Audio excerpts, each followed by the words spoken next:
નમસ્કાર મિત્રો, સ્વાગત છે તમારું આપણી આ યુટ્યુબ ચેનલમાં જેનું નામ છે ગુજરાતી જીકેની જમાવટ.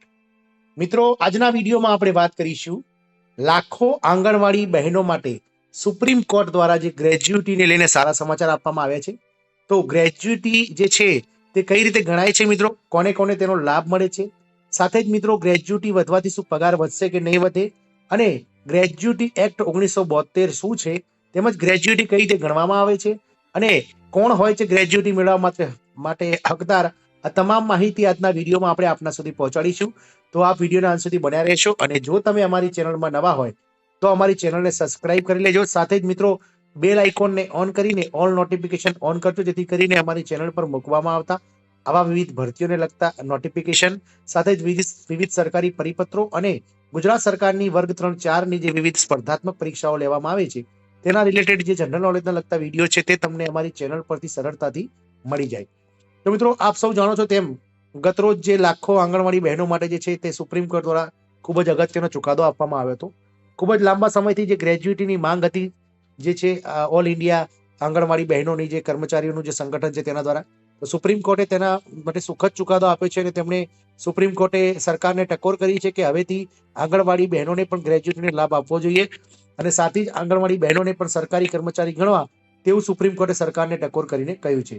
સરકારે જે મિત્રો ઇન્ટિગ્રેટેડ ચાઇલ્ડ ડેવલપમેન્ટ સર્વિસ એટલે કે જે સરકારનો જે ICDS પ્રોજેક્ટ છે તેને એક પ્રોજેક્ટની પણ સંસ્થા ગણવી તેવી પણ સરકારે સુપ્રીમ કોર્ટને ટકોર કરી છે. તો મિત્રો, આવો જાણીએ શું છે ગ્રેજ્યુટી અને તેના મળવાથી શું શું લાભ થશે.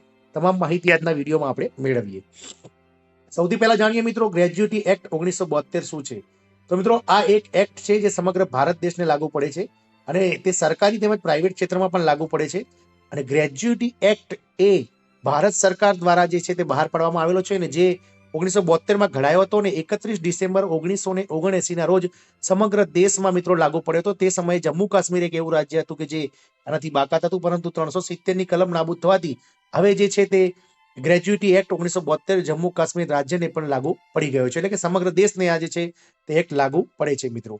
આ એક્ટ હેઠળ મિત્રો જે છે તે કોઈ સંસ્થા અથવા કોઈ કંપની અથવા કોઈ પેઢી કે જેમાં 10 કરતા વધારે કામદારો કામ કરતા હોય તેમને મિત્રો જે છે તે ગ્રેજ્યુટી એક્ટ 1972 લાગુ પડે છે મિત્રો.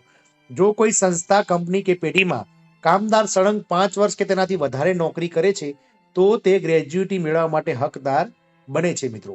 તો મિત્રો, ગ્રેજ્યુટી કોને મળે છે? તો ગ્રેજ્યુટી ઓછામાં ઓછી 5 વર્ષ કે તેનાથી વધારે જેને નોકરી કરી હશે તેવા કામદારોને જ મિત્રો જે છે તે ગ્રેજ્યુટી મળવા પાત્ર થાય છે. સરકારનો આ નિયમ છે, જેમાં ઘણા ખરા રાજ્યો અત્યારે એગ્રી થઈ ગયા છે અને એ રૂલ્સ હવે 1 વર્ષ માટે લાવવાનો થઈ રહ્યો છે કે ઓછામાં ઓછો 1 વર્ષ માટે જે લોકો નોકરી કરશે તેમને પણ મિત્રો ગ્રેજ્યુટી માટે હકદાર ગણવામાં આવશે. પરંતુ તેના માટે વિવિધ રાજ્યોના જે છે તે મત હજુ સુધી એક થયા નથી. એટલે એક મત જ્યારે બધા રાજ્યો થઈ જશે, એક પ્લેટફોર્મ પર આવી જશે બધા રાજ્યો, ત્યારે કેન્દ્ર સરકાર દ્વારા જે ગ્રેજ્યુટી મળવા માટેનું જે ઓછામાં ઓછા જે 5 વર્ષ જોઈએ છે તે 1 વર્ષ કરવાની જે છે તે હાલ કવાયત ચાલી રહી છે મિત્રો. પરંતુ હાલ પૂરતું જે છે તે કોઈ કંપની, કોઈ સંસ્થા કે કોઈ પેઢીમાં કોઈ કામદાર સળંગ 5 વર્ષ કે તેનાથી વધારે નોકરી કરે છે તો તેને ગ્રેજ્યુટી મળવા માટે તે હકદાર બને છે. અહીં મિત્રો આપ સૌ જાણો છો ગ્રેજ્યુટી શબ્દ છે, તો ગ્રેજ્યુટી શું છે એ જાણીએ. તો ગ્રેજ્યુટી એ કર્મચારી દ્વારા કામ કરવા માટે જે કામ કરાયું છે તેના માટે કંપની અથવા સંસ્થા દ્વારા આભાર વ્યક્ત કરવા માટે આપવામાં આવેલી સુનિશ્ચિત નાણાકીય વળતર છે મિત્રો. તો ગ્રેજ્યુટી એ કર્મચારી જે કંપનીમાં, સંસ્થામાં અથવા પેઢીમાં કામ કરે છે તેનો આભાર વ્યક્ત કરવા અથવા તો કંપની તેને એક સુનિશ્ચિત નાણાકીય જે વળતર પૂરું પાડે છે તેને ગ્રેજ્યુટી કહેવામાં આવે છે. હાલ સરકારના ધારાધોરણ મુજબ મિત્રો 1 વર્ષના કામ માટે જે છે તે સરકારે સુનિશ્ચિત કરેલ જે વળતર છે દર તે 15 દિવસનું વેતન છે. એટલે કે કોઈ વ્યક્તિ 1 વર્ષ કામ કરશે તો તેને 15 દિવસનું જે છે તે ગ્રેજ્યુટી પેટે પગાર ચૂકવવામાં આવશે. એવો સરકાર દ્વારા જે છે તે સુનિશ્ચિત નાણાકીય વળતર જે છે તે નક્કી કરવામાં આવ્યું છે મિત્રો. સળંગ 5 વર્ષ કે તેનાથી વધારે નોકરી કરીને રિટાયર થવામાં કિસ્સામાં, રાજીનામું આપવાના કિસ્સામાં, તેમજ કંપની દ્વારા કોઈ કારણસર જો કંપની બંધ કરી દેવામાં આવે તેવા કિસ્સામાં કામદારને ગ્રેજ્યુટી ચૂકવવી મિત્રો કંપની દ્વારા ફરજિયાત બને છે. તો આ લો છે જે ગ્રેજ્યુટી એક્ટ 1972 તે શું કહે છે કે સળંગ 5 વર્ષ કે તેનાથી વધારે નોકરી કરીને રિટાયર થવામાં એટલે કે નિવૃત્ત થવાના કિસ્સામાં, અથવા તો કોઈ કંપનીમાંથી કોઈ વ્યક્તિ 5 વર્ષ નોકરી કર્યા બાદ રાજીનામું આપી દે છે એવા કિસ્સામાં, અથવા તો કંપની દ્વારા કોઈ કારણસર કંપની બંધ કરવાની થાય છે તો તે બંધ કર્યા પહેલા નોટિસ આપી અને કામદારને જે છે તે ગ્રેજ્યુટીના પૂરા રકમ જે છે તે સરકારી નિયમ પ્રમાણે ગ્રેજ્યુટી એક્ટ પ્રમાણે ચૂકવવાના થાય છે મિત્રો. હવે જાણીએ મિત્રો ગ્રેજ્યુટીની ગણતરી માટે કઈ રીતે થાય છે. તો ગ્રેજ્યુટીની ગણતરી માટે મુખ્ય 3 પરિબળો મિત્રો ગણાય છે.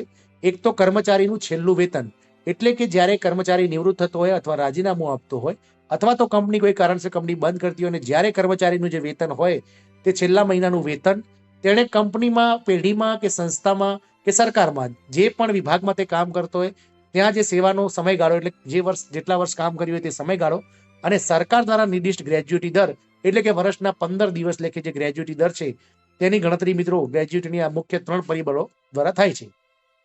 એટલે કે ગ્રેજ્યુટી બરાબર કર્મચારીનું છેલ્લું વેતન ગુણ્યા તેણે કરેલી નોકરીનો સમયગાળો ગુણ્યા 15 દિવસનું વેતન ભાગ્યા 26.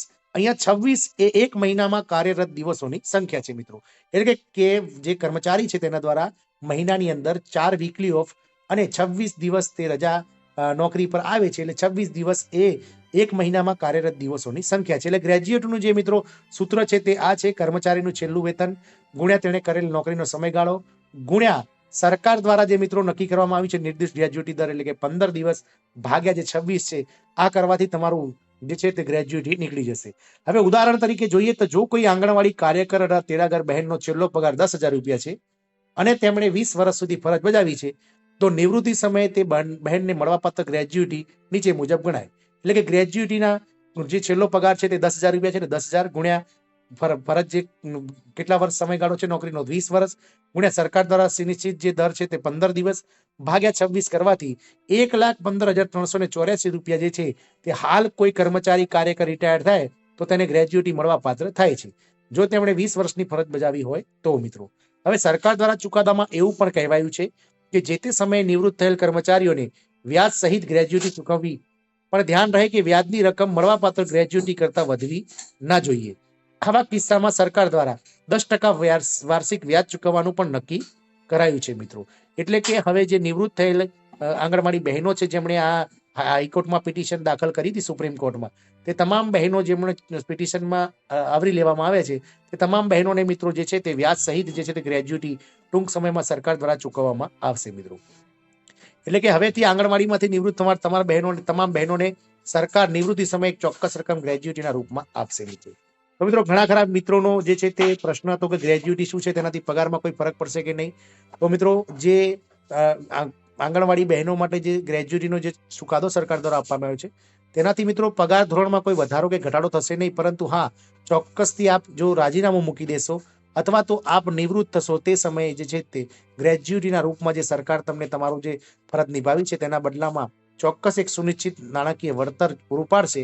તેને મિત્રો જે છે તેને આપણે ગ્રેજ્યુટી કહી શકીએ છીએ. મિત્રો ગ્રેજ્યુટી તદુપરાંત આપણે વાત કરીએ તો નિવૃત્તિના કિસ્સામાં, રાજીનામું આપવાના કિસ્સામાં અથવા તો મિનિમમ 5 વર્ષ નોકરી કરેલી હોવી જોઈએ તેવા કિસ્સામાં, પરંતુ જો કોઈ અકસ્માતમાં મૃત્યુ પામે અથવા તો મિત્રો કોઈ ગંભીર અકસ્માત બને, આવા કિસ્સામાં 5 વર્ષ કરતા ઓછા સમય માટે પણ નોકરી કરી હોય તો તેમને પણ મિત્રો ગ્રેજ્યુટી જે છે તે મળવાપાત્ર હકદાર તેઓ રહેશે. આશા રાખીશું કે મિત્રો આજનો વિડીયો જે છે તે આંગણવાડી બહેનો માટે ખૂબ જ સુખદ રહેશે અને આપ આપના જે કલીગ મિત્રો છે તેમના સાથે આ વિડીયો શેર કરશો તેવી આશા સાથે જય હિન્દ, અસ્તુ.